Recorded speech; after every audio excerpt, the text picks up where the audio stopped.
Body shot. Ooh, that hurt, didn't it? When adrenaline starts pumping and you know what you can do with this right hand, it's hard to not do that. Here are your hosts, Derick G and AJ.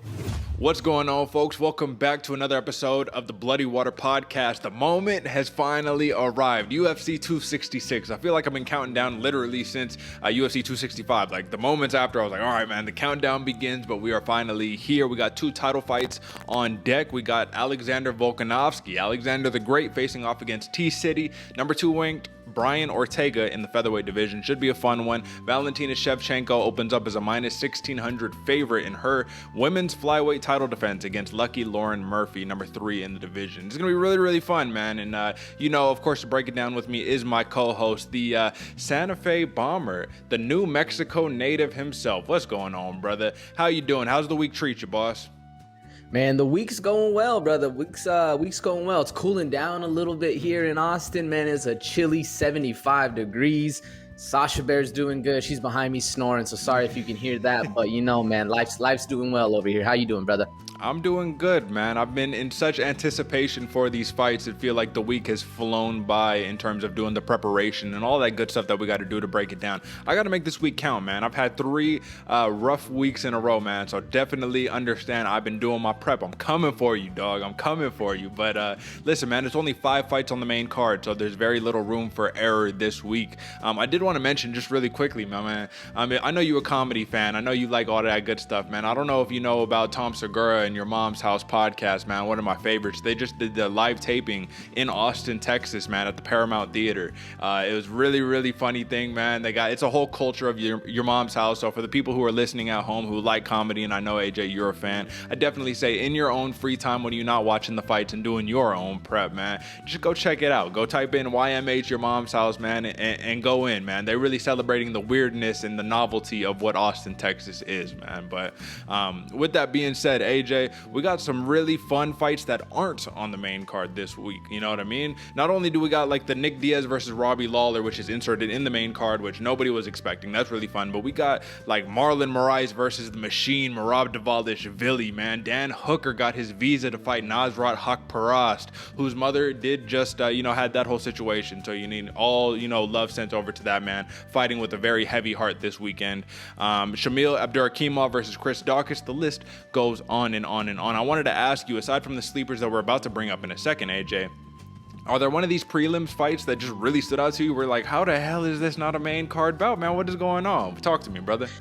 There's a couple, man. Matt, the Jedi, Semmelsberger. I think I probably butchered his nickname. I know Jedi's in there somewhere, but Semmelsberger versus Marinsano, man, it's going to be a banger as well. We're not covering it, but it's a good one, as well as Omar Morales versus Jonathan Pierce, man. There's some serious heat on and that's in the early prelims. It's in the early prelims, so you got to tune in, folks, man. There's a lot of bangers on this one coming forward. What is a couple for you, Derick? Well, you took a couple of those from the early prelims, and that first one, right, with the Jonathan Pierce, Omar Morales, man, that is the opening bout of the night. So it's just like, dude, that literally could be a main card fight, literally, you know what I'm saying? But one of them for me that is really exciting is the Marlon Moraes versus Modafferi. There are a lot of stakes on the line in that matchup. Marlon Moraes arguably is fighting down, you know what I mean? Modafferi isn't the big name yet, even though we all know and love the man. We know that he's a grinder and he's working his way up the division. Marlon Moraes, once upon a time, was title contention. That was the dude that is about to go fight for the title and do all of that fun stuff, man. So it should be very, very exciting. And folks, just keep an eye out. We have 16 ranked fighters on this card, man. That's just ridiculous. So there's heavy stakes at hand all day long. But AJ, you know what we got to do real quick, man? We got to do a little poster review before we move on to our sleeper. So let me make this a little bit bigger right here. And I will have to say to you, AJ, man, since this is a pay-per-view happening in Vegas, they went with the Vegas theme. I'd love to see they got the ripped poster, kind of style with it. They got 3 sets of fighters on it, different color schemes. Got the Vegas sign in the back. Tell me what you're thinking about this and give me a rank, brother. I got my pen and my pad. I'm ready to write it down. Man, I really like this one coming up. I know last week we kind of bashed that one a little, or at least I bashed that one a little bit, but we got to give credit where credit is due when they're actually switching it up a little bit, again, a little innovative with this one. And like you said, they have like the rip poster. It looks like, somebody put up a poster and they kept ripping each one off, and it's just revealing a new fight and a new better fight coming forward. I like it, man. I like this a lot. I'm not going to comment on the on the color scheme because I'm probably going to get the colors wrong, but I like the way it looks in my eyes, man. And I'm giving this one an 8, brother. I really like this one a lot. I think they put a lot of work into it, man. And it looks good. It looks good. What you think? Right on. Well, folks, you know AJ is an art critique over there, or art critic, I guess I should say, man. So giving it an 8 on this one, I'm thinking you went a little low, my man, personally. I don't think we've gotten a 10 from you all year long, man. Not even a 9, maybe. So like I said, we got to do a lot to really get it going for you. But you know what, man? I really like how this reminds me a little bit of our Portland days, right? Where you see on those big like telephone posts and people put up all their little music concert posters, and you know, as the rain comes down, they get ripped off and layered up. So I really like that. I like the 3 sets of the fighters. I love the gold on there, and having Diaz, Lawler too at the bottom of it. Come on, that's the icing on the cake.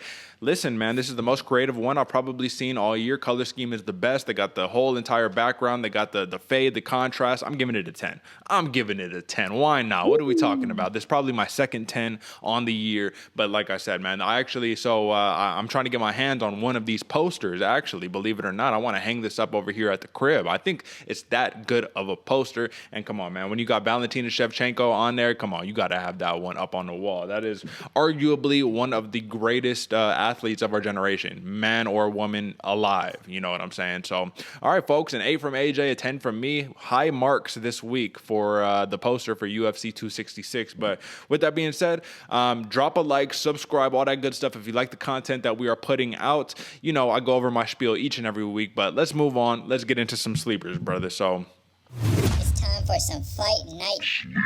If you ain't paying attention, you're gonna sleep on me and I'm gonna wake you up. all right, my man. So I already talked about all the fun bouts that we have on the prelims, man. So many stacked fights on this one, man. Banger alerts. But we got one that you wanted to bring up, my man, and this is a familiar name on this podcast. He is one of the set of brothers that we really enjoy over here on this platform, and that's Shamil Abdurakhimov versus Chris Dawkis. This is heavy implications because this is 2 ranked fighters in the heavyweight division, number 7 in Abdurakimov and number 10 versus Chris Dawkis, brother. So what did you like about this fight, man? Let's talk about it. Let's break it down a little bit. Ooh, like you said, Derick, heavy implications in the heavyweight division. We got ranked fighters on the prelims, folks. You got to tune into this one. And you already know, folks, if there's a Dawkis on the card, I got to bring them up. They're the homies. They be scrapping. We love the way they fight, man. And like I said, since it's on the prelims, we got to make it. I had to make it a sleeper. It was almost a layup for me on this one, man. And in my opinion, it's going to get a little heat from the Russian homies in the comment section, and I hope it does. I think they're feeding Abdurakimov to the dogs on this one, all right? Chris Dawkis is absolutely a banger. And Shamil Abdurakhimov, he's kind of been getting a little less steam going forward in this one, man. Don't get me wrong, though. I love the way Abdurakimov fights. He stays light on his feet. He's got a heavy right hand. And big man, you got to love a big man that throws spinning attacks, man. You don't see it too often. He did get dominated by Curtis Blaydes in his last fight, so we might see a little bit more of a ground game coming forward for Dawkis on this one. But, Abdurakimov is Russian, so that ground game is good, but he does prefer to strike, so I love seeing it. And Dawkis, I almost don't even need to cover him. Homeboy is one of those new breeds of fighters we love seeing in the heavyweight division. Very fast, hits hard. It makes him a crowd favorite. And he has speed, he has power, he has agility, and the ability to go anywhere the fight needs to and be able to finish it, man. He's been finishing, I think it's his last 3 fights, all within round 1. One of them might be round 2. I'm not sure. I'm pretty sure they're all round 1. But he also has a very crisp 1-2. I'm expecting a very exciting kickboxing match coming forward in this one. Abdurakimov, he might want to start coming out and try to wrestle, but I think Dawkis might get him on that one. What you think, Derick? What you think about this sleeper? Well, you know what, man? I really like this fight, and one of the things that I like about it is that Chris Dawkis has been putting a lot of heat behind this one, right? Saying, hey, Abdurakimov, you've had all this time to rest, get right, you over here pulling out of fights, man. You had a year to rest and all that good stuff to feel better. Just give me someone else fight me and let me take that ranking, man. Come on, like this dude doesn't even deserve a spot in the top 10, and arguably, AJ, is he not kind of right, man? When you look at the top 10 in the heavyweight division, the heavyweight division in total is not the deepest division in the UFC, clearly, right? But when you look at the top 10, top 15, he's kind of like a odd duck in that group of fighters, right? Because yeah, he has some big wins over some big names. He's not the flashiest fighter, patient on the feet, big striker, kind of throws one at a time. But I'm not gonna lie to you, AJ, a big part of what stood out to the name recognition of Abdurakimov was the wrestling, right? I was like, oh oh, he's a big striker who likes to wrestle. But when you look at his last 5 fights, he has 6 takedowns in total. All 6 of them came in 2 different fights. So really, he likes to stand and bang, you know what I mean? Just do the kind of stuff that you were talking about. So that plays into the hands of Chris Daukaus, which is why I think this is a fun fight, right? So one of the things that I like about it specifically is the comp that you made, that Chris Daukaus is the new breed of the heavyweight division. Not maybe like the Tom Aspinall, but more like the Parker Porter, but an elite version, of the Parker Porters, who is not to say that Parker Porter is a slouch. I mean, look at what he just did to Chase Sherman in his last fight, right? But nonetheless, do not let the physique fool you, folks. This is the same thing we said about Parker Porter, right, AJ? We said don't let the physique fool you, because at the end of the day, the man's hands are sharp. He's smooth as butter, man. You know what I'm saying? In and out head movement. And he just got a little belly fat. That's right. The man likes to eat. It's okay. That's why we fight at heavyweight. What are we talking about, right? But ultimately, AJ, man, I think the thing that becomes interesting about this is that Abdurakimov, he will use that big right cross to close the distance and try to grapple up against his opponents. But Chris Daukaus, he'll throw these big loopy shots, which we're generally not a fan of, but those loopy shots, what they lack in technique, they make up for in power, because when people start getting touched by him, they go down, man, and they don't really get back up. You look at what he did against Alexei Oleinik, I believe, right? That was the big one. We're like, oh my God, I don't know what's going to happen. He's going to get Ezekiel choked. Something crazy is going to happen. No, man, gave him a couple hooks, got him out of there. How do you see this fight playing out, though, man? Do you think this is going to be a striking contest, or do you truly think Abdurakimov is going to lean on the wrestling? No, I think this one's going to be a kickboxing match from the jump, brother. I do think if Abdurakimov is smart, he's going to try to attack the wrestling. But Dawkis is so strong on the wrestling game that we even saw, like you just pointed out, the boa constrictor, man, Alexei Oleinik, one of the best to do it in the ground game. Couldn't even get a takedown. And he had one. I think it was either a Darce or it was probably even the Ezekiel choke, because that's what he loves to do. He had it kind of locked up on the feet, and Dawkins was able to shook him off and keep it standing. I think it's going to be a kickboxing match. What about you?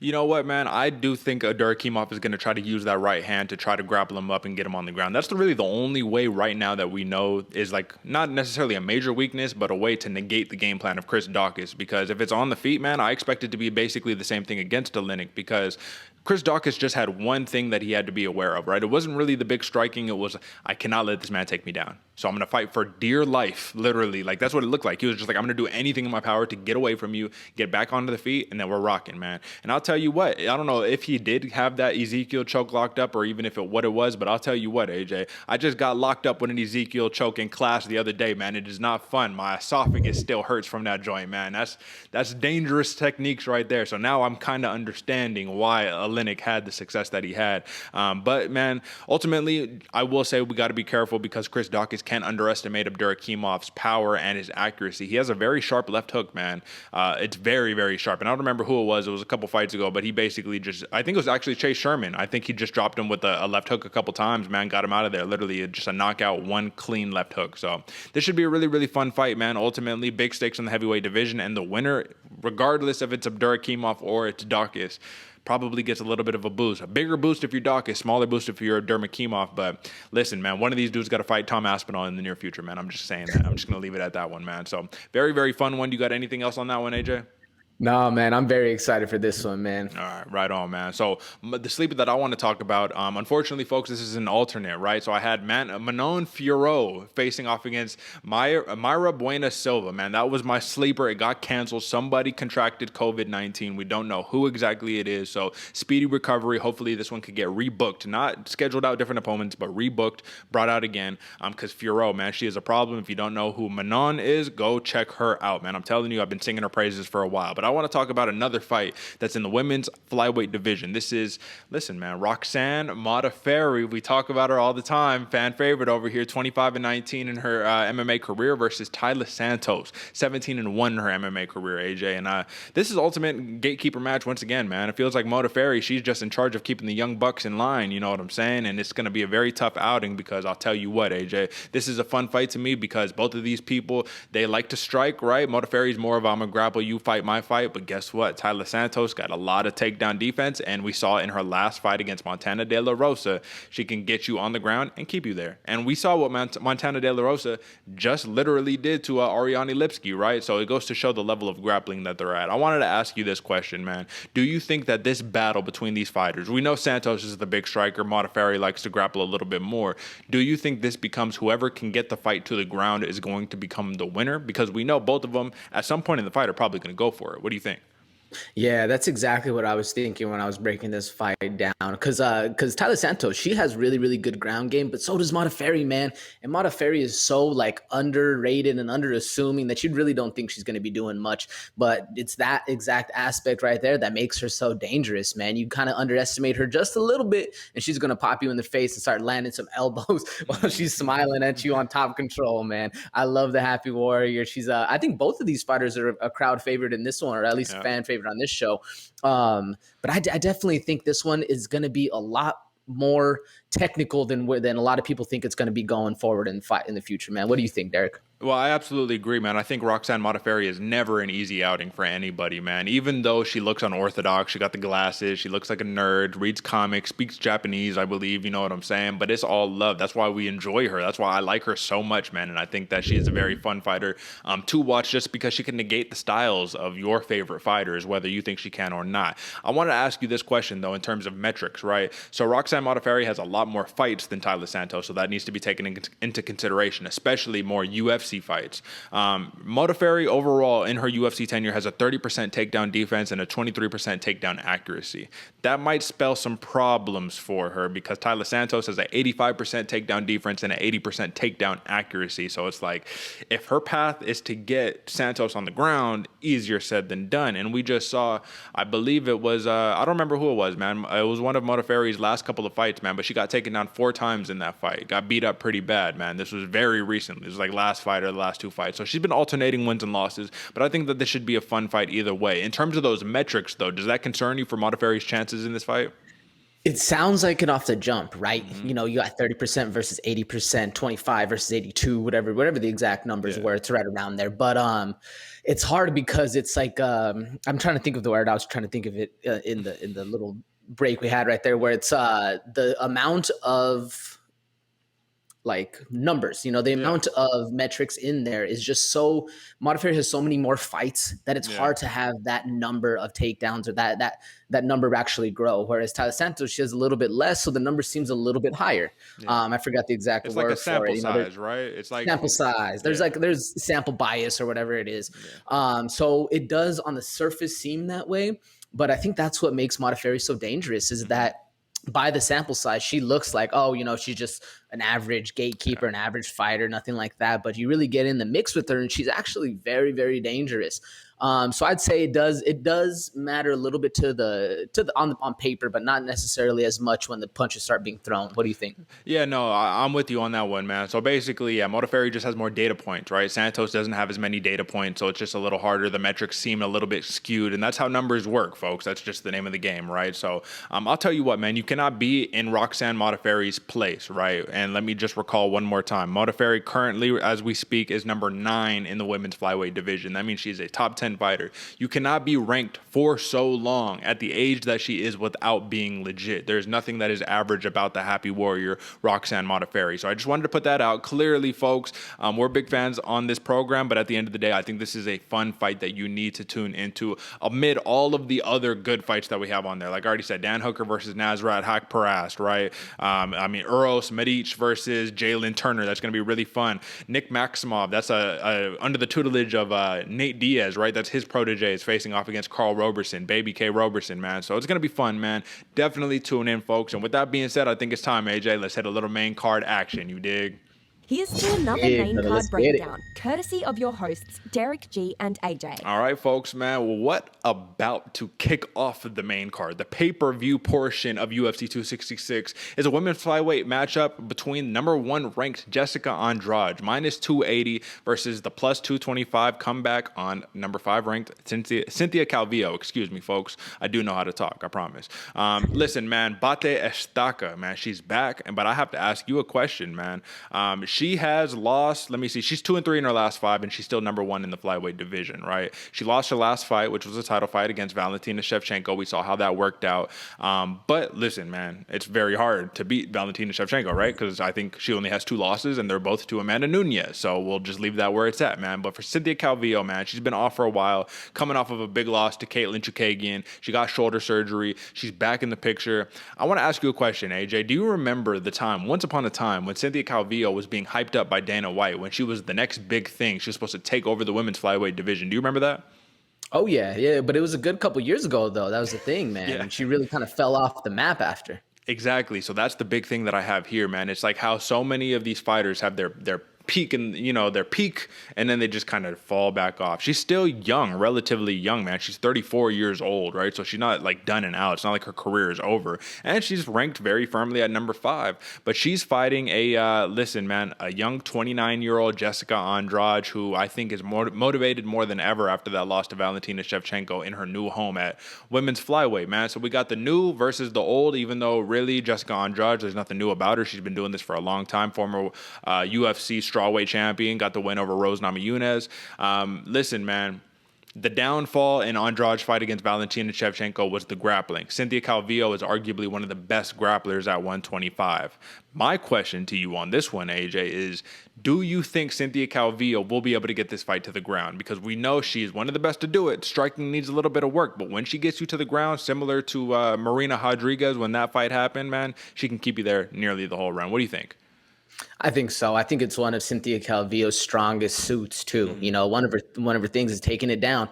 My thing though is when you get beat up so bad like Jessica Andrade did on the ground by Valentina Shevchenko, isn't that what you want to work on? You know, because we all know that Andrade has the power. We all know she has that peekaboo style. She's going to come in. She's going to hurt you with her hands.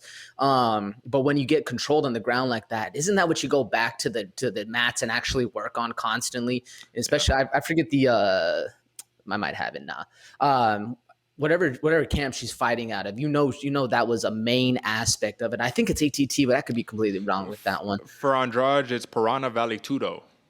Okay, yeah, but still, either way, I mean, she's still going to be going back to the coaches and like, yo, I got completely dismantled on the ground. That's what I need to focus on. You know, Andrade has the power to get it done, but do you think that power is going to translate? That's what I want to ask you, Derek. Do you think that power is going to translate to Calvillo?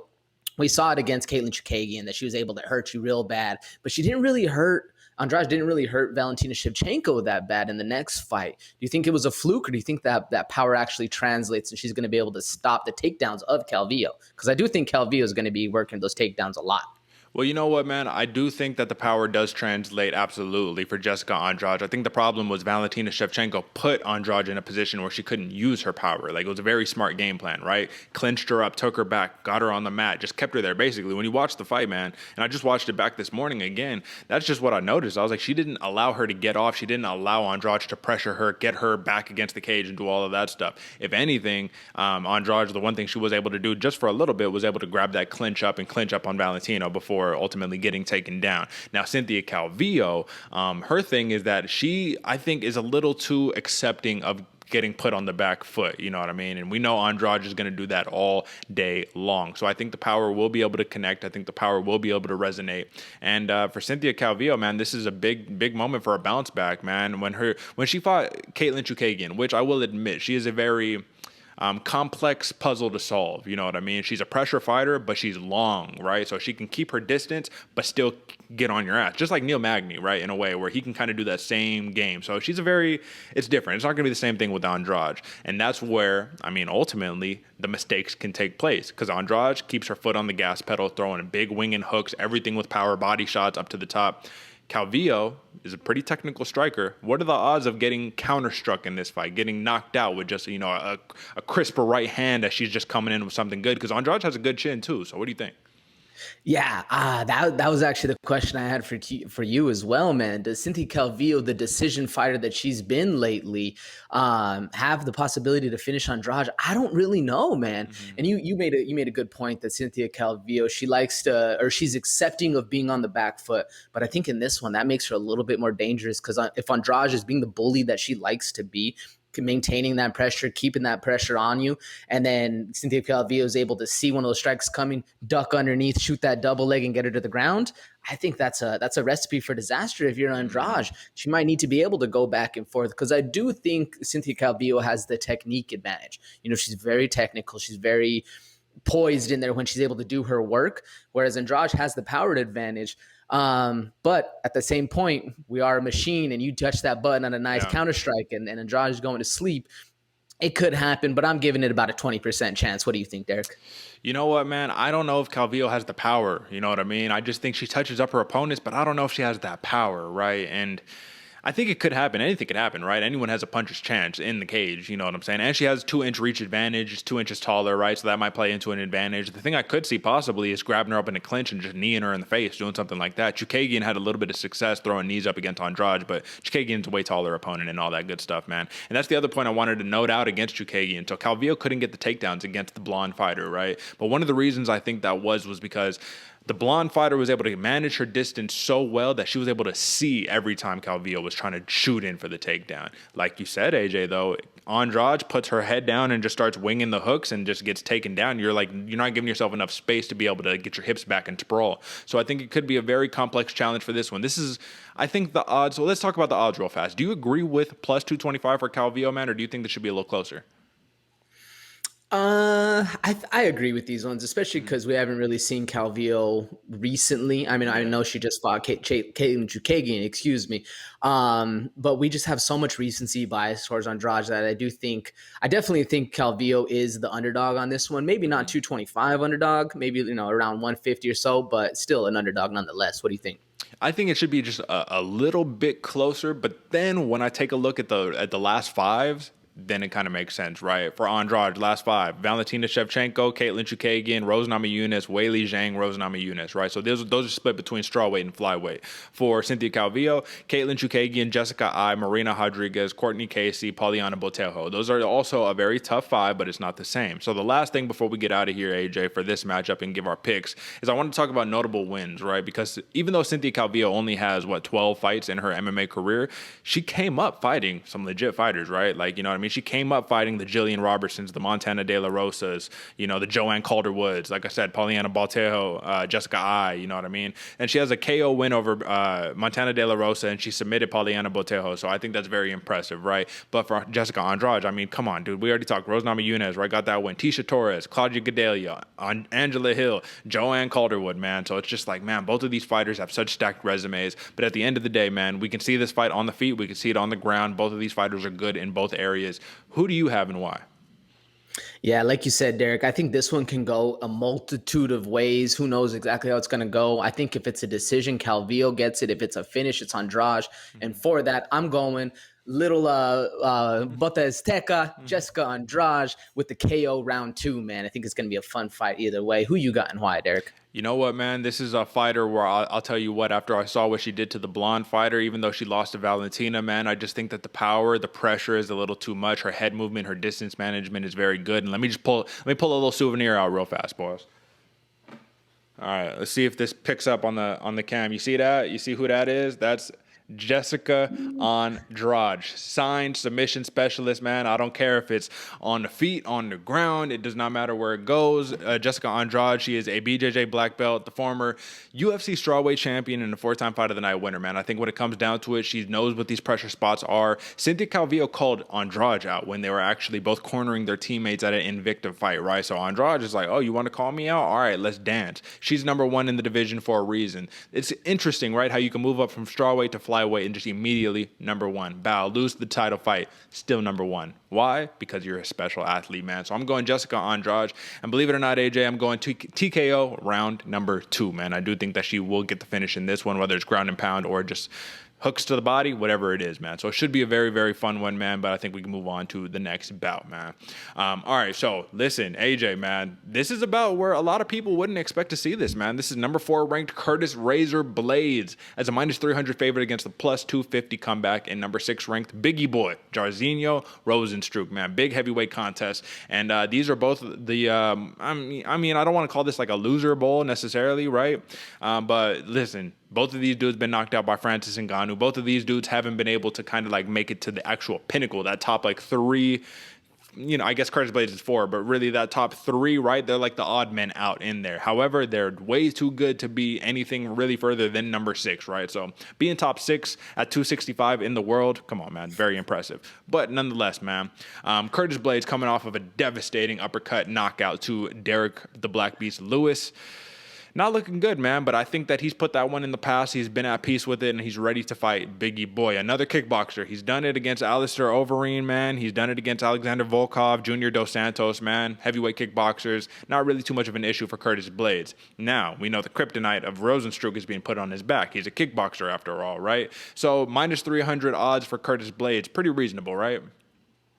Oh, yeah, pretty reasonable on this one. I mean, especially when you think of the kryptonite of Jairzinho Rozenstruik and how, or I guess the thought that everybody has of Curtis Blaydes, you think he's a wrestler off the jump. He does have very good striking, but you think this dude is going to be wrestling no matter what. You almost compare him to like a Derek Brunson of sorts, where he's just wrestling heavy all day long. Or Jairzinho Rozenstruik, you put him on the mat, man. He's a fish out of water of sorts. Do you actually think this one is going to be a kickboxing match, or where Jairzinho Rozenstruik is actually able to get it done, or is Curtis Blaydes going to be, back to his ground and pound ways? I think if Curtis Blaydes learned his lesson from the Derrick Lewis fight, and that lesson is do not fall in love with the hands, bro. Don't fall in love with the hands. Execute your game plan, and listen, I think you'll be able to get the job done. I do think Curtis Blaydes said it in his pre-fight presser, man. He was all like, listen, y'all know what I want to do. He says, I'll go for the KO just because I know y'all will write that in print and whatever, but you know what I'm trying to do. I want to get him to the ground. He doesn't want to go to the ground. May the best man win. And that's Curtis Blaydes' game plan, and you got to stick to it, man. Like, there's not a lot of people who can do what he does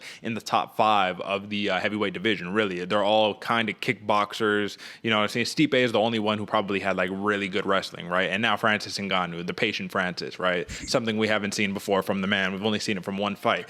But for Curtis Blaydes, man, do we not remember? I said it when we were breaking down the Derrick Lewis versus Cyril Gane fight. Curtis Blaydes was winning the fight until he lost, bro. He was piecing him up on the feet. He was having fun. He was doing his thing. And when he finally said, all right, now I'm going to go for the takedown, it was like way too telegraphed. You know what I'm saying? He just went same side as he always does. Derrick Lewis hit him with his wrist, knocked him out. So I think if he learned his lesson from that, man, it should be rinse, wash, repeat. However, Jairzinho Rozenstruik, we got to show the man a little bit of love, man, because he had a really big bounce back fight against Augusto Sakai. However, that was basically a kickboxer versus a kickboxing match, man. So do you think Rozenstruik, because we know he has one punch power, do you think he would be able to get the job done on Curtis Blaydes prior to him landing a takedown? I really doubt that we're going to see another one of on the entry uppercut knockout again. If that's the case, man, that's lightning striking twice or whatever the phrase goes, man. I don't see it happening, but how do you see that playing out? I think it could. I mean, obviously anything could happen in this game, but the thing about Rozenstruik is he's a lot faster than people think he is, man. He's, you think a big heavyweight, Biggie Boy, he's kind of a plotter around. He's not really bouncing around on his feet, but those hands are lightning fast, man. And then he's got hands of stone too. He cracks you. It's going to be a good one. And then with his, kickboxing background, he's got the technique in order to get it done. This one for me though, man, a lot of times people, they play it out like, especially with the Derrick Lewis knockout, that he, like you said, he fell in love with Curtis Blaydes fell in love with his hands, and you'd fall in love with your hands against Jairzinho Rozenstruik. It's going to be a very long night for you. But my biggest thing with Curtis Blaydes on this one, man, is his mental game seems to not be the sharpest as everyone else. I know in that Derrick Lewis fight, I think he poked him in the eye and he was like super apologetic. It's like, oh my God, I'm so sorry like that. You can't be like that in the cage, man. It's kill or be killed. And then that's exactly what happened is Curtis Blaydes kind of got a little bit out of his element, kind of started falling in love with his hands. Like you said, gets the KO knockout.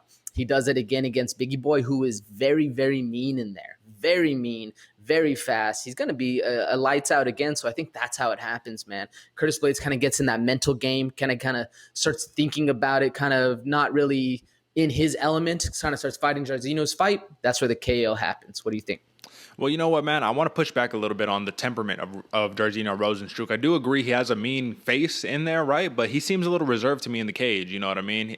What do we see against Cyril Gane? It's just kind of the sitting back, just waiting, tentative, just kind of a look of concern in a way, you know what I mean? That's what I read. I was like, he just looks a little concerned, like he's reacting, you know what I mean? But you got to sometimes be a little comfortable and get in there and be like, all right, I'm going to assert my dominance. I'm not going to let Curtis Blaydes walk me down back against the cage so he can grab me, get the double, and put me on my butt, because that's how I see the fight playing out, unless Rozenstruik says, fuck that, I'm walking forward, I'm leading the dance. So that's the big question. Who leads the dance, AJ? Who do you think? That's a hard one, man, because I think Curtis Blaydes gets used to not leading the dance. I think he's okay with being on the back foot. So I do think Jairzinho Rozenstruik leads the dance on this one a little bit.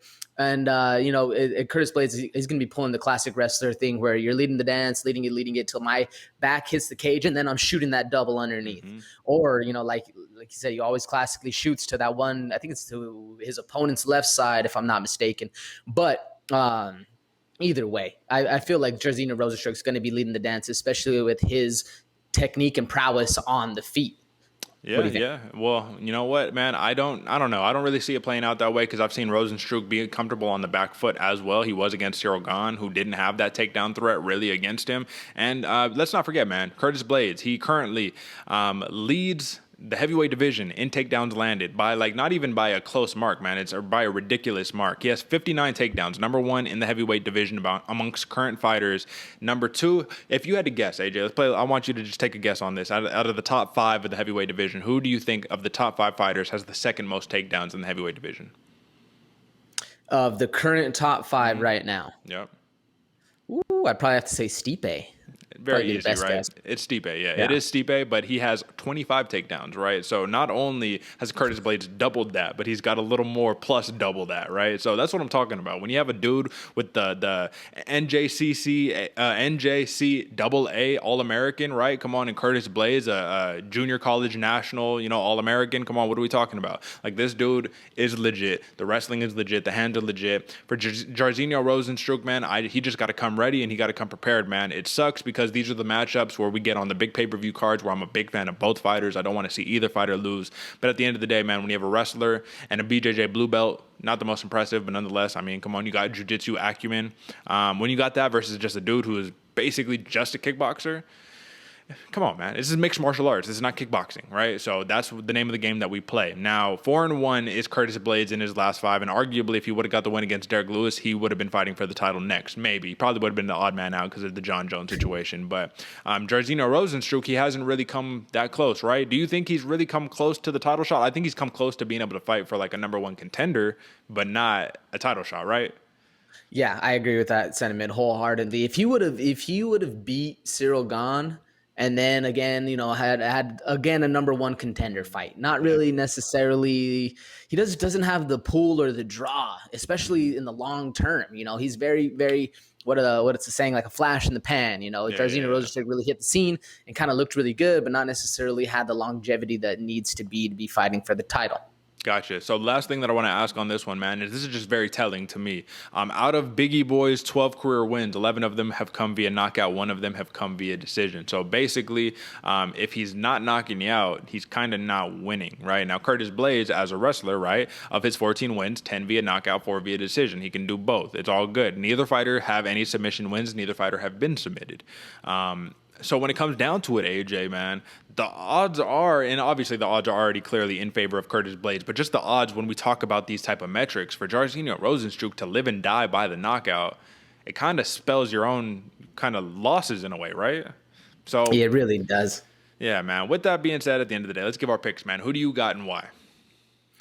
Me, Derick, I know I was hyping up Jairzinho Rozenstruik a little bit on this one, man, but I'm going Curtis Blaydes KO round 3. I think it's Curtis's time, my man. I think he's very much so tired of being that odd man out. And I know he's not really necessarily like the most media presence. He doesn't have like the smoothest talk, or, he's not that silver tongue salesman that we're seeing, promoting his fights and all that stuff. But I do think it's his time to come back and actually get the job done, man.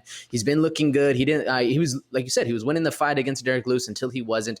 That's how the fight game goes, but I think he's going to get back to his razor blade ways. We're going to see Jairzinho Rozenstruik cut up a little bit. I'm going Curtis Blaydes KO round 3. What about you? I'm basically in the same boat, man, but I'm going to go specifically TKO round 3 for Curtis Razor Blaydes. And I want you guys to remember the nickname Razor Blaydes. The reason why is because I see the fight going, he gets on top of him. throws them elbows down all day, cuts Rozenstruik up, and whether we get a tap via strikes or we get just a clean TKO, man, I think that's what I envision happening. I just don't think Rozenstruik and his 80% takedown defense, though it is impressive, I don't think it'll be enough because Curtis Blaydes is going to be shooting all fight long. All 3 rounds, he's going to shoot until he gets the takedown, and unless you can knock him out or prevent him from shooting, I mean, he's going to keep shooting. So, you know what I mean? Listen, man, you miss 100% of the shots you don't take, man. So, Curtis Blaydes, man, listen, you got to go and get it done. But that's just my opinion, man. At the end of the day, folks, you decide. So, I will say, drop a comment below and let us know who you guys are picking. You know, let us know who you're rocking with. You can interact with us on Instagram at Bloody Water Podcast or on Twitter at Bloody Water Pod. But at the end of the day, folks, I mean, listen, we got the records we got for a reason. I'm over 500. AJ is almost right back to 500. Been on a hot streak as of late, man. So listen, come on, you got to take all of this context into consideration. This is a year-long, basically, season that we're running for this Pick'em tournament. So to be right, if you're betting on fights every single weekend, at least 5 every single weekend, man, and to be near or over 500, what are we talking about? Come on, you got to know a thing or two, right? So with that being said, AJ, let's move on to the next one. The return is here, man. Nick Diaz faces off against Ruthless Robbie Lawler. And AJ, I had a hot take, or a perceived hot take. You told me it was a hot take on the pre-show, where basically I said, hey, man, I don't really understand why this is happening.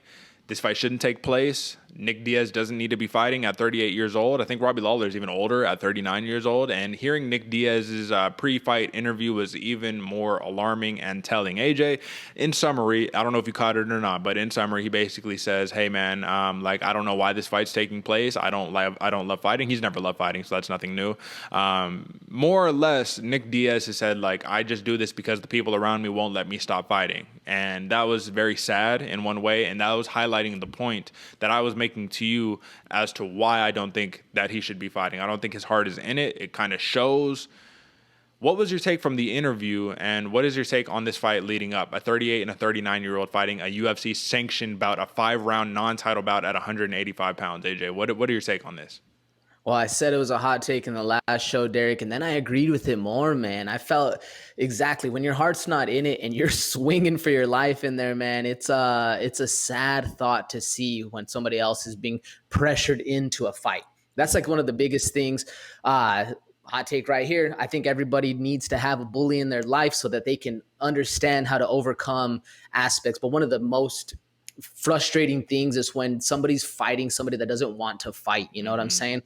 Like when you're being picked on and constantly everybody's throwing you into that, that's what you don't want to see. It's hard, and it's sad to see when somebody else isn't invested in it. You know, when you're invested in it and you want to get in there and you want to scrap, yeah, we love it. But you're being pressured into by your peers. It's a rough one, man. It's a rough one. And especially with the whole weight change and the mindset that he's going into where he doesn't want to be that gangster anymore, you know, because he's teaching kids and he wants to be a good role model. Yeah, that's awesome. But then don't fight, bro. Like, be a teacher. Like, what's wrong? Yeah, but like we're saying, right, you know, when you got a circle of people around you who won't necessarily let you leave that fight game, right, you got to do what you got to do, and it is what it is, in the words of Max Holloway and Robbie Lawler. Because Robbie Lawler, when they said, hey, man, and you see, folks, I have written welterweight on here at the last minute. They changed it to middleweight, so I didn't get the graphic updated in time. But as we can see clearly, I mean, Robbie Lawler says 185, 170, I don't give a damn, man. I feel good. I feel strong, and I'm ready to whoop some ass. Now, this is a rematch taking place about 17 years in the making, AJ. That's the other part. What the hell? Like, come on, man. You know, are we going to do... So this is like, to me, and I don't want to, like, make a mockery of the talents because I'm really excited. Don't get me wrong. I love to watch Nick Diaz fight. I love to watch Robbie Lawler fight. Like, I'm excited equally for both. A little more for Diaz because I'm from Modesto. That's the hometown connection. Stockton, 209. Come on, represent. But... the thing about it is that this is like Chuck Liddell versus Tito Ortiz when they just rematched for the third time, and Tito Ortiz got the win, and Nick Diaz even said it. He was all like, this doesn't make sense because if I win, like, all right, oh yeah, of course I'm gonna whoop his ass. I already beat his ass fucking 17 years ago. If I lose, well, I shouldn't have even fucking fought him in the first place. Like, you know what I mean? So with all the rant aside and all the, all that, I just got one final question before we actually break down the fight a little bit, AJ. I want to call into morals and ethics on this one, man. At what point do we draw the line in terms of the ethics of the fight game, of saying, like, this doesn't need to happen? Is there a line even there? Am I just being a little too judicious on this one? Like, is there a line to be had in terms of ethics in the fight game? I think so, man, especially with what was the last big boxing match where we saw the Evander axe murder? Holyfield versus Vitor Belfort. Evander Holyfield gets fucking block knocked off of his shoulders, man. Come on. That's the ethics right there, man. We need to have, especially when, all of us, our ego is huge. If you like fighting, and especially these dudes who are actually doing it as a profession, the ego is massive. If you can't tell the people around you, I don't want to do this, I don't want to fight, that's your ego coming in and saying like, man, I got to be that dude. Yeah. And that's where we need to draw the line, because it's safety. At the end of the day, man, we don't want to see, we do want to hurt other people in the cage, obviously, but we don't want to injure people. We don't want to make it a big, actually like a big thing, like a big, I don't know the word I'm looking for, but it's we got to draw the line whenever you don't want to do it.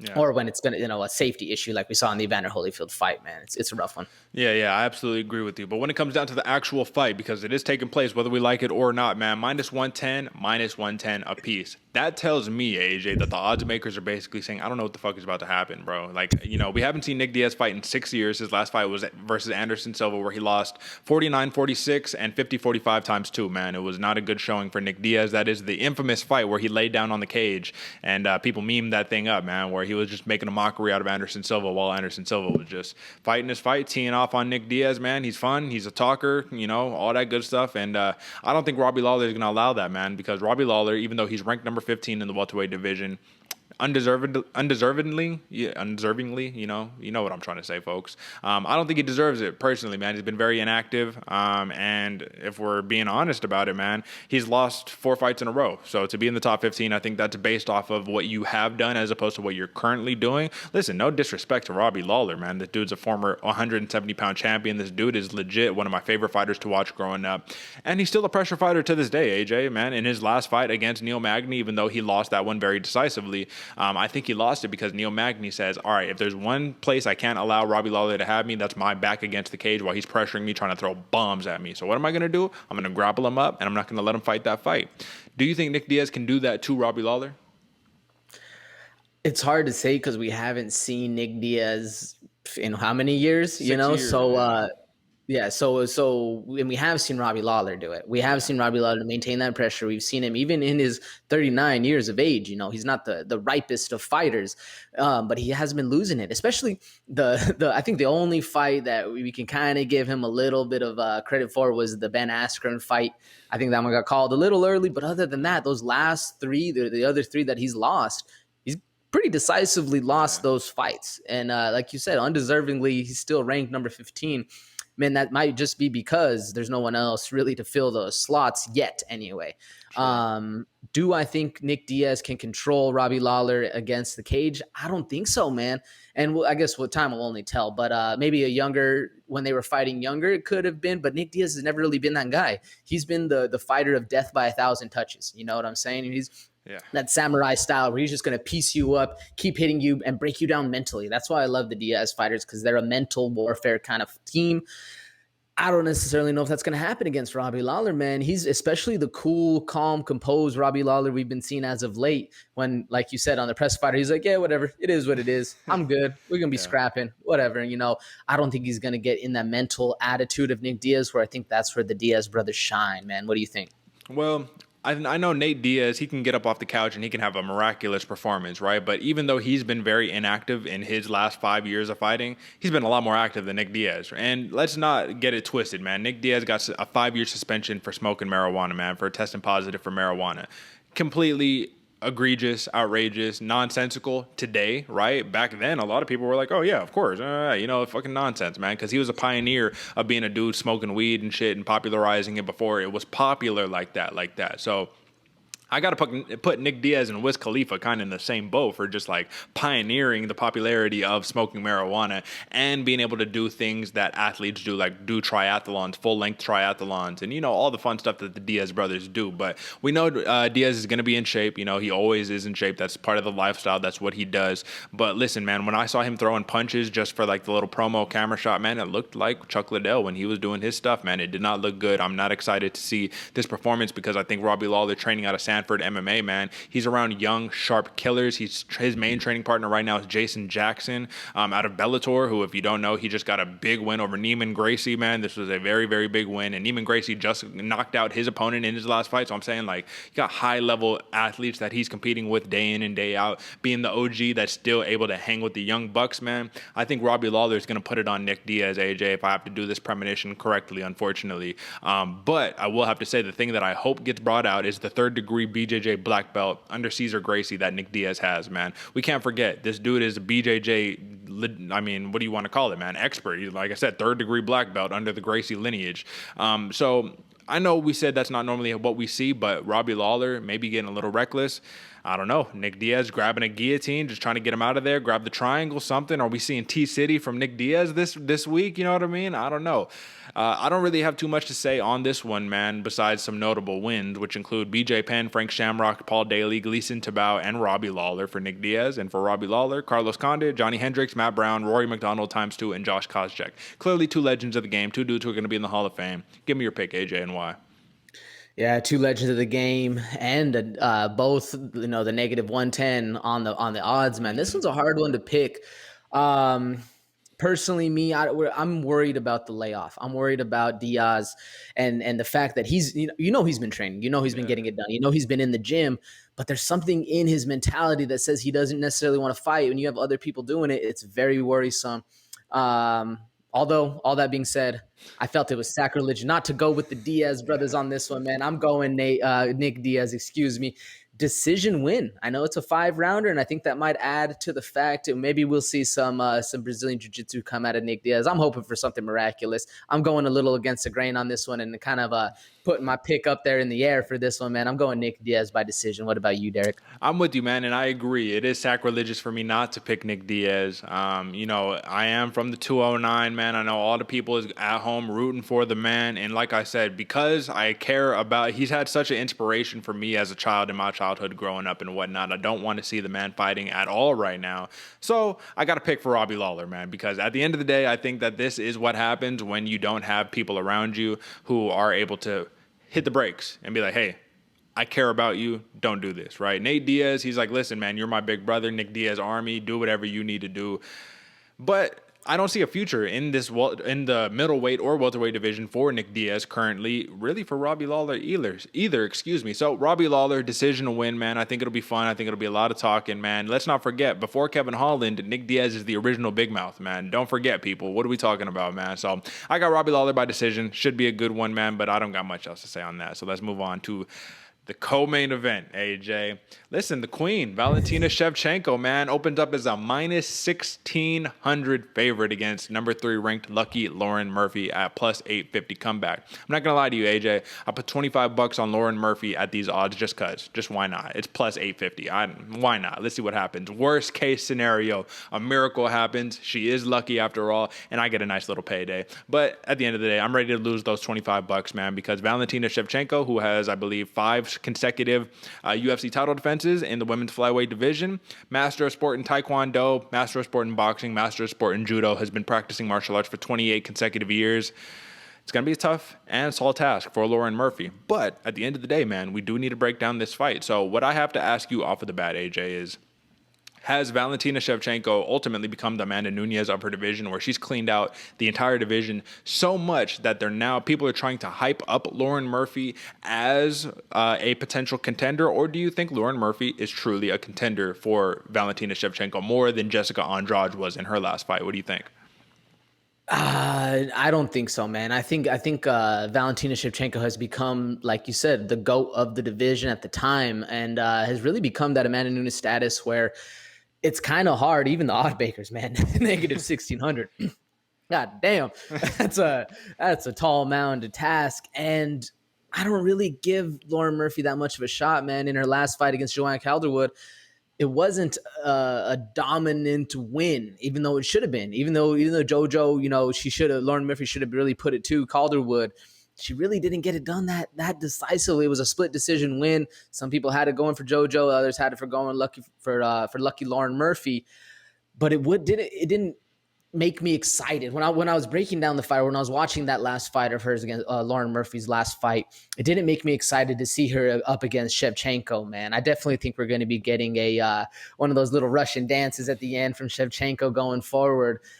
And it's hard to say because we counted Jessica Andrade out completely against Valentina Shevchenko. And I think it's the exact same thing here with Lauren Murphy, where we're not really giving her a shot because she didn't look that good in any of her last, don't get me wrong, she looked good in her last fights, especially against Lilia Shakarova getting the round 2 choke out. Mm-hmm. She looks good. Even against Modafferi, she looked decent, but she still couldn't put away Modafferi, where if you put Shevchenko against Modafferi, we know that fight's getting finished. So do I think Lauren Murphy has a shot? Every puncher has a shot, yes, for sure.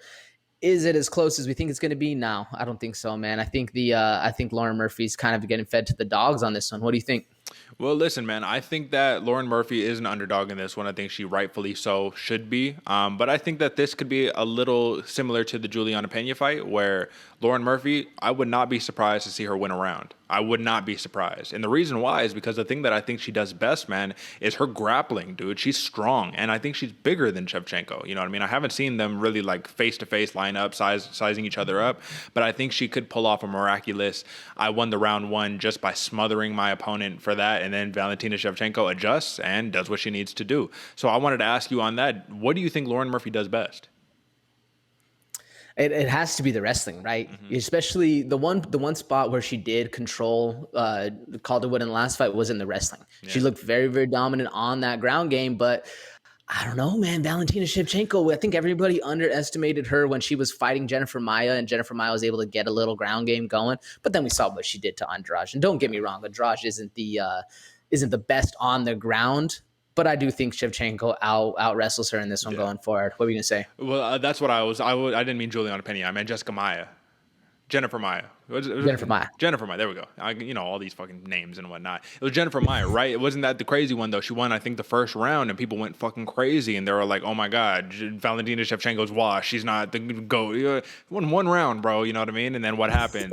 Shevchenko got the UD win, man. It's 5-round fights, man. You know what I'm saying? You got to pace yourself in these joints, man. So I do think that was very telling. And once again, I wouldn't be surprised to see Murphy win one. I think winning a round against Shevchenko is a moral victory for a lot of these fighters. And the thing that kind of concerned me a little bit, AJ, and I'm going to be honest, I really love the story of Lauren Murphy, right? Started jiu-jitsu back in 2009, just trying to get her son in shape and all that, fell in love with the sport, took a pro fight the next year. Next thing you know, she's fighting for a world title. Like, what are we talking about? It's an incredible, incredible story. But just because I love the narrative doesn't mean that I'm going to love the actual outcome of the fight, man, because that's the UFC's job, is to build up these fights, to make it something that you want to tune into. And I think for Shevchenko, that's been the problem, is she's had to find opponents to where they could build it up to make it seem like it's going to be somewhat competitive. Valentina Shevchenko is just too good everywhere, man. And I think there's a premonition in this one, AJ. Let me tell me what you think about this, because when I was writing it down, I was like, there's no fucking way. And this is either going to be a good premonition or a bad premonition.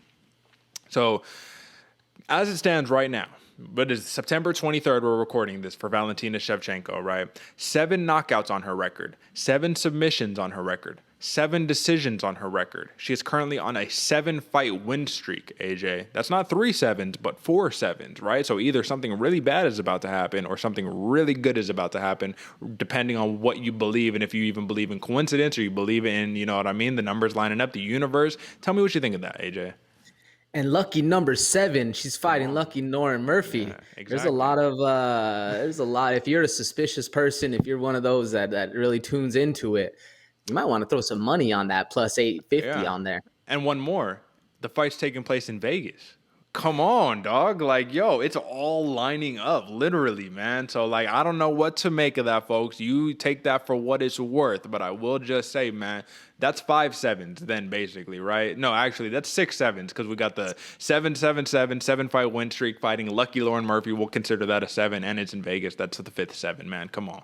So, listen, I guess that's just us trying to spice up and make this more competitive than it probably will be, because I see Shevchenko just absolutely dominating this fight, man. I guess the one thing that I wanted to point out, 77% takedown defense for Valentina Shevchenko, it's 34% takedown accuracy for Lauren Murphy. That's not very good at all. You know what I mean? However, when she gets you there, she's very, very strong. In the stand-up, I do think she's a little clunky, man. She's a little tight, a little rigid. You know, stays on the center line. If there's one thing we know about Valentina Shevchenko, man, she will take advantage of that. And if you do the wrong thing, she's going to Jessica eye you and knock you unconscious with one kick and then do her Russian dance and, you know, do all that stuff for the crowd. So ultimately, AJ, man, unless you got anything else to say about this, the 38-year-old Lucky Lauren Murphy has a shot at gold. We'll see what happens, but who do you have and why?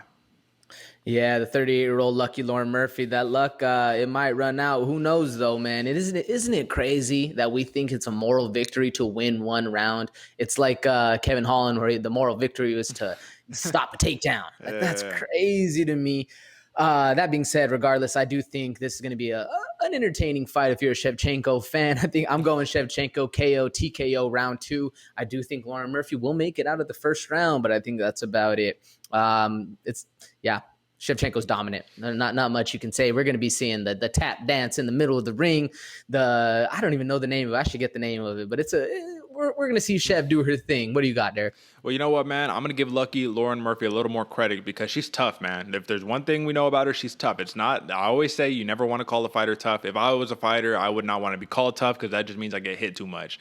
But at the end of the day, Lauren Murphy in her 19 career fights and her 4 losses have never come by knockout. She's never been knocked out, man. You know what I mean? She's never been submitted or knocked out. All 4 of her losses are via decision. So I think Shevchenko is probably going to cruise to a UD on this one against Lucky Lauren Murphy. I'll give a 1 round to Murphy because I think she will be able to dominate with that strength. But as time goes on, man, it's easy to wrestle in round 1 and 2. It's a lot harder when you hit 3, 4, and 5, man. So it should be a fun one overall, man. This would be the 6th consecutive title defense for Shevchenko if she gets it done. And like I said, man, I don't care who you are. I don't care where you stand in terms of traditions, in terms of norms, in terms of how you feel about men versus females competing. Valentina Shevchenko is not arguably, she is probably the greatest athlete that we have right now in combat sports. You know what I mean? All well-rounded, balanced throughout all. We know Amanda Nunes is a monster of her own, but Valentina Shevchenko can do everything great. You know what I'm saying? So that's what we got, man. So yeah, I got the UD, you got the TKO round 2, man. And I think that sets us up perfectly for the long-awaited featherweight title bout. AJ, man, listen, we had to go through TUF 29, man. This was a fight that was supposed to take place before that. I think a year ago in March when this fight was supposed to take place. Volkanovski got COVID. You know, history has been written since then, but it's finally here, man. Number 2, Brian Ortega, man. T-City, the new invented. Brian Ortega 2.0, post Chan Sung Jung, the Korean zombie. This is a different guy we're talking about. But still, Volkanovski opens up as a -175 favorite with a +145 comeback for T-City Brian Ortega, man. I got to ask you off the bat, did TUF 29, I know they tried to do a little bit of a job hyping it up. It felt a little boring to me in terms, or I know you didn't even watch it, but it felt a little boring to me in terms of the narratives that they're trying to play around it. But the big thing, I'll summarize it very quickly for you, AJ. Volkanovski says, Brian Ortega shows up late to practice. He has yes men around him. You're unprofessional. You can't be a champion if you're unprofessional. I'm professional. That's why I'm champ. That's why I'm here. Do you agree with that? Not really. Not really, man. I think, don't get me wrong, I do think punctuality and professionalism is a key to success in life. And if you're over there dicking around all the time, probably not going to go far in life. But there was one thing that Volkanovski said in the interview where he was talking about that professionalism. He's like, when my coaches tell me what to do, I go in there and do it. Like, yeah, cool, awesome. It also means he's following. You know, he's a follower. He's in that mindset of that champ mode where he was saying where Brian Ortega, he'll tell people, nah, like, give me some, I'm going to do this. He's a lead dog on this one. He's the top dog. He's the one controlling everything, and that's what you want when you're the champion. You want to be the one controlling everything, every outcome. You want it to be your way. You have going for you. Whereas, this could go both ways, because if you're listening to your coaches, you're doing the right thing. You're staying positive. You're staying, in control and letting everybody else make things the best way for you. Could work out your way. I don't really play into the whole. He showed up late. He was doing his hair, blah, blah, blah. Man, it could just be a mental game that Brian Ortega's doing to Alexander Volkanovski and getting a little bit under the skin and teaching and telling him, yeah, you're so hyped on all this and all that. Well, check it out. I'm going to do the opposite, and I'm still going to whoop that ass.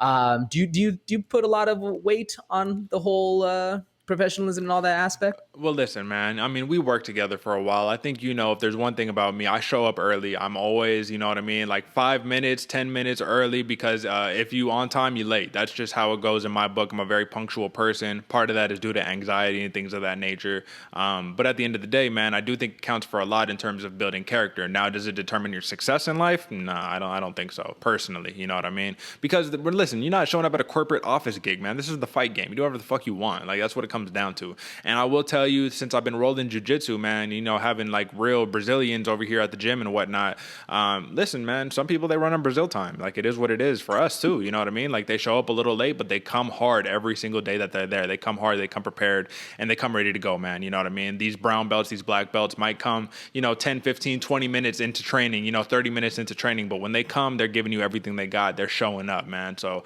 I don't think punctuality determines whether you're going to win or lose a fight or any of that stuff, man. And listen, Brian Ortega got some real killers in his camp, man. I mean, listen, he is a first-degree BJJ black belt under Henner Gracie, man. Like, that's Henner Gracie. I mean, come on, that's like direct lineage from the main Gracie family. Come on, what are we talking about? So, at the end of the day, narrative aside, man, this is just a really fun matchup versus a striker wrestler versus a boxer grappler. And, so Volkanovski is the striker wrestler, Brian Ortega is the boxer grappler. But don't get me wrong, Ortega got fun spinning kicks, elbows, all the fun stuff as well.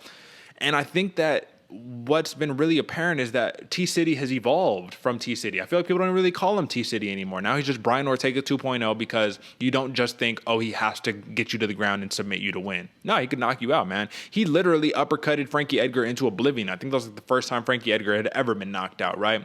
But Alexander Volkanovski, he said it best in his pre-fight presser, and I truly believe this. He says, yeah, it was easy to do all that stuff that you did against Chan Sung Jung when he's just standing right in front of you, not moving his head, not doing anything. Against me, not going to happen. You're going to fight my fight, which is very similar to the way he did against Max Holloway. But this is what I wanted to ask you, AJ. Styles make fights. And Alexander Volkanovski, though he is the champion, he only has, one title defense? And that was against Holloway. So you won the title against Holloway. You got the title defense against Holloway. Maybe that was just the perfect opponent and the perfect style to suit him. Brian Ortega is a different battle in and of itself right there, man. So I wanted to ask you that. Do you think the matchup is going to shed a little bit of light into maybe just how good Volkanovski truly is? I 100% think so, Derick. And, this can be debated for eons going forward. But if Alexander Volkanovski actually won the fight against Max Holloway, I don't think so. I went and rewatched the first one and the second fight. And I got to give it to Volkanovski on the first one. He put it to Max Holloway. He definitely won that first fight. Biases aside over here, because we know we team blessed over here. He got the first one on him, no doubt. And the only reason I could even possibly see somebody giving Alexander Volkanovski the second fight is because of the late takedowns. Even though he didn't do shit on the ground, even though there was no damage, and Max Holloway was able to stand up on both of those, the only reason he lost the fight was because of takedowns, because of points. He lost the fight because of points, bro. You don't lose a fight because of points. You lose a fight because you got your ass whooped. All right, ran aside. Now, can Alexander Volkanovski do that against Brian Ortega? No, because you take Brian Ortega down, he's going to tap you out. I don't think it's not even close to the same kind of fight, man. You do that against Brian Ortega, he's going to throw up a triangle, he's going to choke you out, going to make you look stupid. Now, is that going to be a hole in Alexander Volkanovski's game going forward? We're going to be able to see that, because if Volkanovski is able to take Ortega down and actually do some damage, then I'm going to have to eat my words on this one, because then it's going to be something interesting to see that we haven't seen happen yet before. And that'll be able to show the light of Alexander Volkanovski going forward. Do I think that's going to happen? No, man. Brian Ortega is a new dog in this day, man. And I don't think you can win the fights on points with Ortega going forward on that. What do you think? You know what, man? I agree with a lot of what you're saying. It's going to have to be a completely different game plan fighting Brian Ortega. But at the same time, man, Volkanovski is an animal, bro. Like, watching his fights against Darren Elkins was very telling to me. And I know Darren Elkins, even though he's been resurging and he's been getting some wins when people have been counting him out, he had a pretty rough skid, and he's not the fighter that he once was. But when he fought him, this was obviously before he had the title and all that, man, he was able to walk Darren Elkins down. He was able to drop Darren Elkins multiple times. We know how good of a wrestler Darren Elkins Elkins is, man. The damage, right? And we know he's there to get hit, so knocking him down isn't the most impressive thing. But I will say it was a very, very telling performance for Volkanovski, because he's able to kind of stand right in front of you, but he's constantly feinting, moving, changing levels, right? He's just giving you so much different things to think about. Leg kicks, blah, blah, blah. I think at the end of the day, what the X factor could be for Volkanovski in this fight is he's just a busy fighter, man. I think he could be busier than Brian Ortega. That's part of what won Volkanovski the first fight against Holloway, right? He was just busier. Calf kicks all day long. And believe it or not, they add up, man. They get counted. So at the end of the day, Brian Ortega is going to have to use more than just the boxing. You're going to have to switch up the takedowns and the boxing and the kickboxing and kind of do everything in there. Throw up the big knees, the big elbows. But it's going to be hard to deter Volkanovski, I truly believe, man. I just think the man fights with the confidence. He fights with the air, and I think he doesn't fight with a lot of emotion in the cage. So I don't think that's going to be an issue, all this animosity they're trying to build up. I think it's like Brian Ortega said. He's like, we're just trying to fucking build this fight or whatever, and he's doing a shitty job. He's not even a good fucking salesman for the fight, right? And I kind of agree. But I'm not going to lie to you, AJ.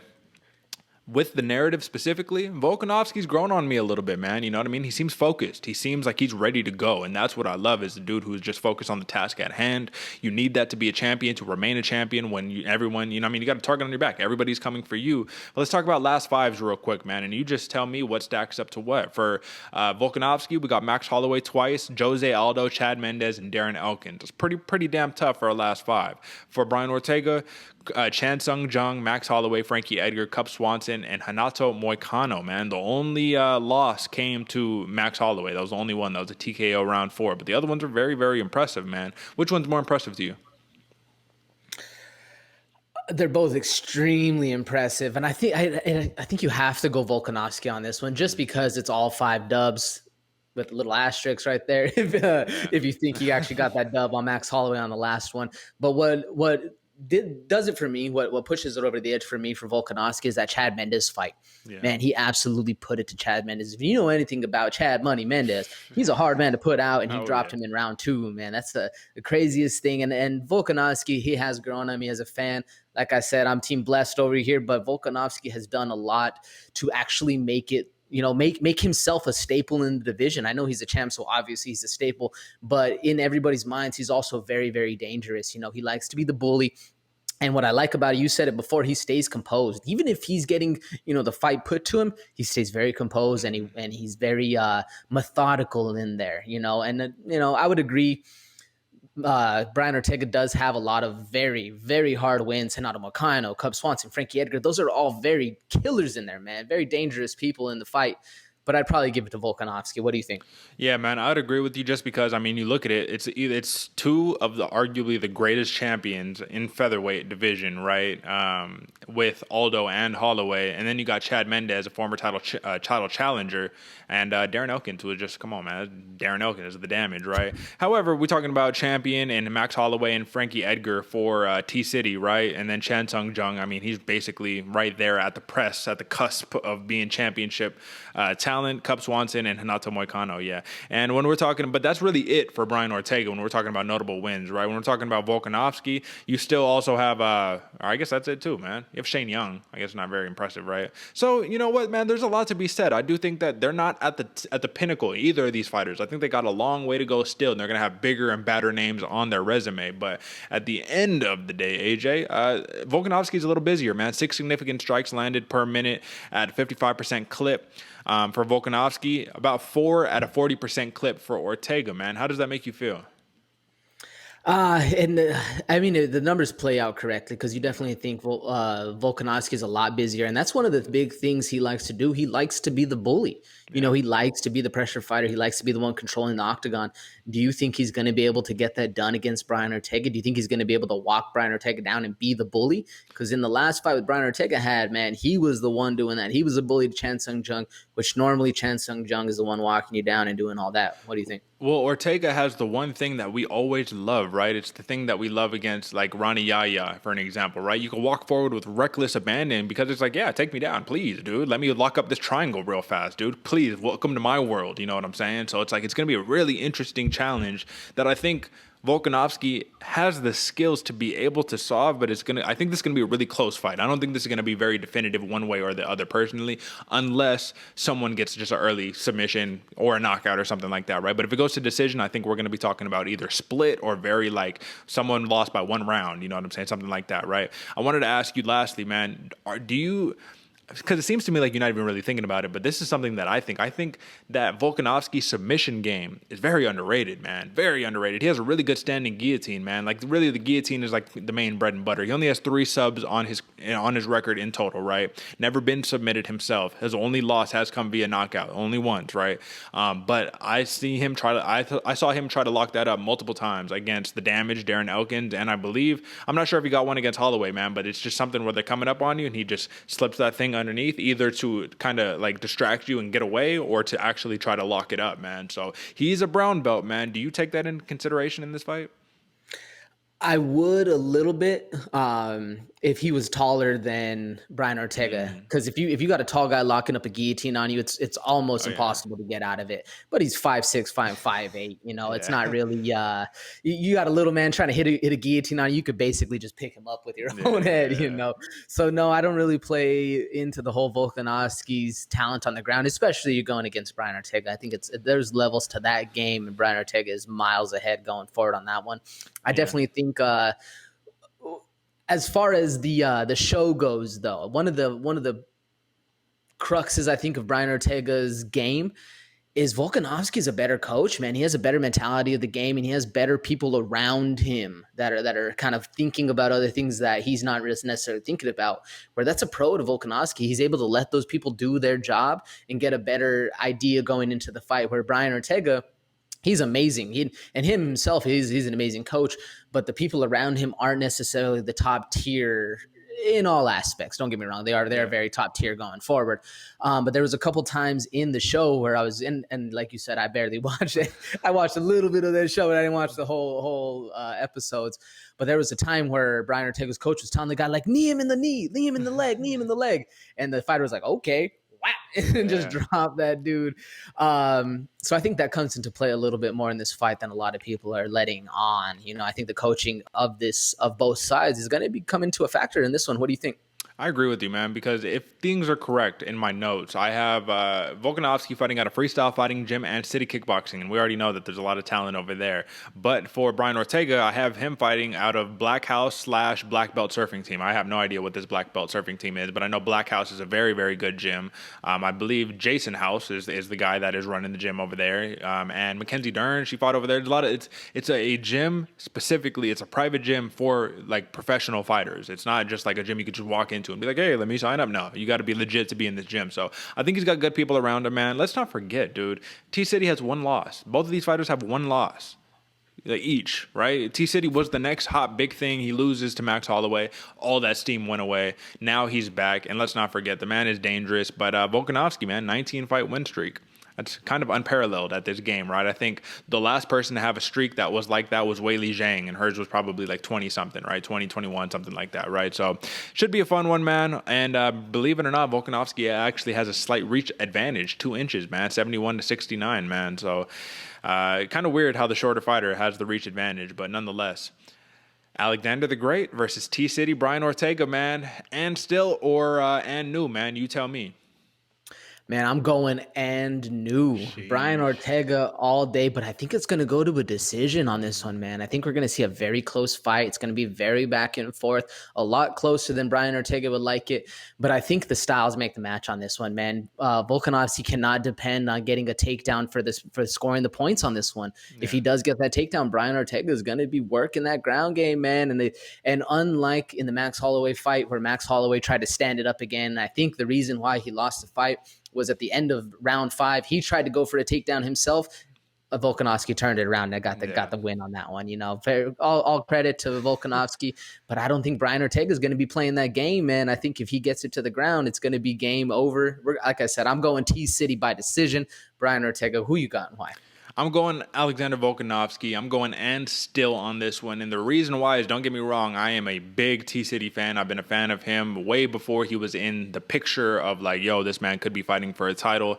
So seeing his rise has been incredible. But Volkanovski, man, there is a little something about that professionalism, that focus, that poise that I think has and still written all over it, man. Just seeing what he was able to do against arguably the Blessed Express, man, Max Holloway. That was very, very impressive both times. Yeah, we're saying second one, a little fishy, right? But nonetheless, I just think that the man has the poise and the will to win. That's the thing. Will is a different thing, right? And I think he has that chip on his shoulder of, you're not taking this shit from me, bro. You're not taking my belt. You're going to fight my fight. I'm leading the dance.